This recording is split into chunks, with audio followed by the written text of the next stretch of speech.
2D mensuration क्षेत्रमिति पर बने इस वीडियो में आपका स्वागत है। हम ज्यामितीय आकृतियों के बुनियादी कॉन्सेप्ट और माप के बारे में जानेंगे। क्षेत्रमिति मेंसुरेशन गणित की एक शाखा है जो ज्यामितीय आकृतियों को मापने पर केंद्रित है। इसमें लंबाई, आयतन, आकार, पृष्ठीय क्षेत्रफल और पार्श्व पृष्ठीय क्षेत्रफल जैसे मुख्य पैरामीटर शामिल हैं। इस वीडियो में हम वर्ग, आयत, समांतर चतुर्भुज, त्रिभुज, वृत्त, अर्धवृत्त, त्रिज्यखंड, षट्भुज और दीर्घवृत्त के क्षेत्रफल और परिमाप जैसे महत्वपूर्ण विषयों को कवर करेंगे। आइए बुनियादी शब्दावली से शुरुआत करते हैं। किसी बंद आकार से घिरी सतह को क्षेत्रफल एरिया कहा जाता है। इसे वर्ग इकाइयों जैसे वर्ग सेंटीमीटर या वर्ग मीटर में मापा जाता है। दूसरी ओर परिमाप वो रास्ता या सीमा है जो किसी आकार को घेरे रहती है। असल में ये उस आकार की बाहरी रेखा की कुल लंबाई को बताता है। वर्ग का परिमाप उसकी भुजा की लंबाई को 4 से गुणा करके निकाला जाता है। इसका क्षेत्रफल भुजा की लंबाई का वर्ग करके या लंबाई को चौड़ाई से गुणा करके पता किया जाता है। सपाट 2D आकृतियों को 2 आयामों, लंबाई और चौड़ाई से परिभाषित किया जाता है। इससे हम उनके सतह के क्षेत्रफल को माप सकते हैं। हम एरिया के लिए स्क्वायर यूनिट्स का इस्तेमाल करते हैं क्योंकि सपाट आकृतियों को जानी पहचानी माप वाले छोटे स्क्वायर में बांटा जा सकता है, जैसे कि स्क्वायर मिलीमीटर, सेंटीमीटर, फीट या मीटर। क्या आप जानते हैं कि आप वर्ग के विकर्ण का इस्तेमाल करके भी उसका क्षेत्रफल निकाल सकते हैं? इसका फॉर्मूला है विकर्ण के वर्ग का आधा। आइए एक उदाहरण देखते हैं। अगर किसी वर्ग की भुजा 11 सेंटीमीटर है तो उसका परिमाप 44 सेंटीमीटर और उसका क्षेत्रफल 121 वर्ग सेंटीमीटर होगा। अगर आपको 52 मीटर का परिमाप दिया गया है तो आप उसे 4 से भाग देकर भुजा की लंबाई पता कर सकते हैं जो 13 मीटर है। उसका वर्ग करने पर 169 वर्ग मीटर का क्षेत्रफल मिलता है।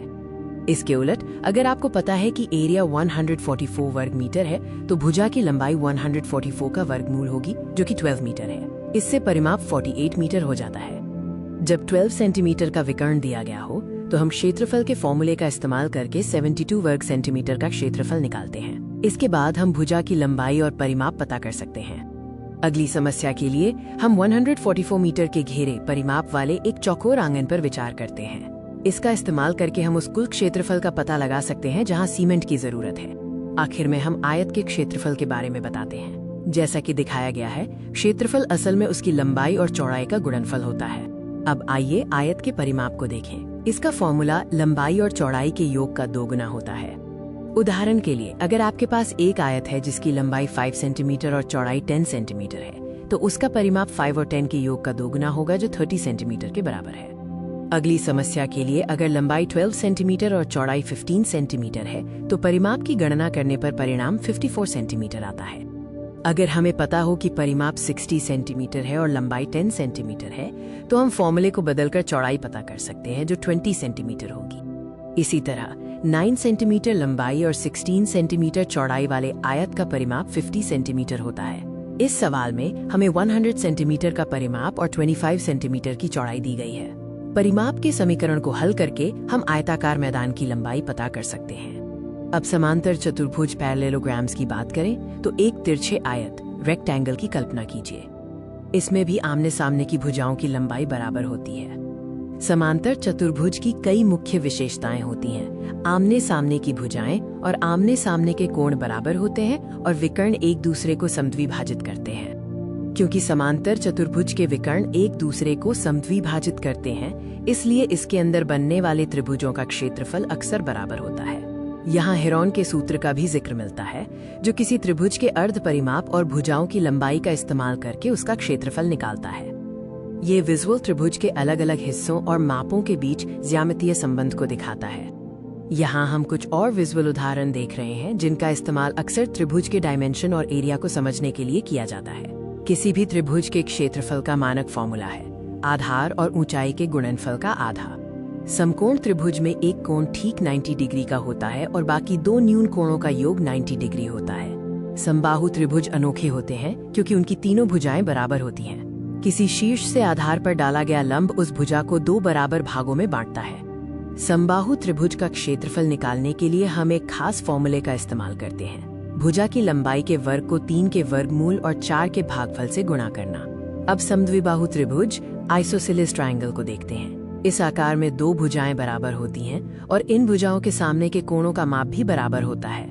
जिन त्रिभुजों की तीनों भुजाओं की माप अलग अलग होती है उनके लिए हम हेरॉन के सूत्र का उपयोग करते हैं। इसमें अर्ध परिमाप सेमी पेरीमीटर की गणना की जाती है जिसे S से दर्शाया जाता है और ये तीनों भुजाओं के योग का आधा होता है।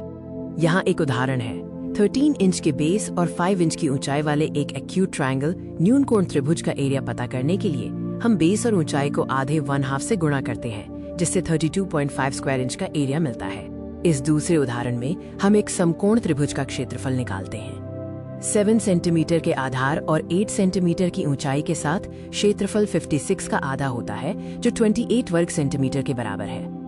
इस वीडियो में त्रिभुज के क्षेत्रफल की गणना का हमारा रिव्यू पूरा होता है। इन फॉर्मूलों को समझने से अलग अलग ज्यामितीय कामों में सटीक माप करना संभव हो जाता है। नोट और सूचनार्थ कृपया ध्यान से सुने। ये घंटों के कक्षा को 8 से 15 मिनट में आपको जानकारी देने के प्रयास में पूर्व छात्रों तथा मेरे द्वारा बनाई गई पीपीटी और विभिन्न गूगल एआई टूल्स और ओपन सोर्स मटेरियल का प्रयोग करके मानवीय श्रम की सहायता से बनाया गया है। इसको भली भांति त्रुटि रहित रखने का प्रयास किया गया है। फिर भी यदि कोई त्रुटि या कमी हो तो आप abseus23@gmail.com पर बता सकते हैं, जिससे कि और सुधार और अच्छी तरह से तैयार किए गए ज्ञानवर्धक वीडियो आपके लिए बनाया जाए। यदि आपको ये प्रयास थोड़ा भी अच्छा लगी तो आपसे अनुरोध है, चैनल को शेयर, सब्सक्राइब और लाइक करें तथा अपने प्यारे कमेंट्स भी छोड़ें। इससे हमें और भी सुधार और सही तरीके से आप तक अच्छी और संबंधित जानकारी पहुंचाने का उत्साह मिलेगा। धन्यवाद मेरे प्यारे लर्नर्स।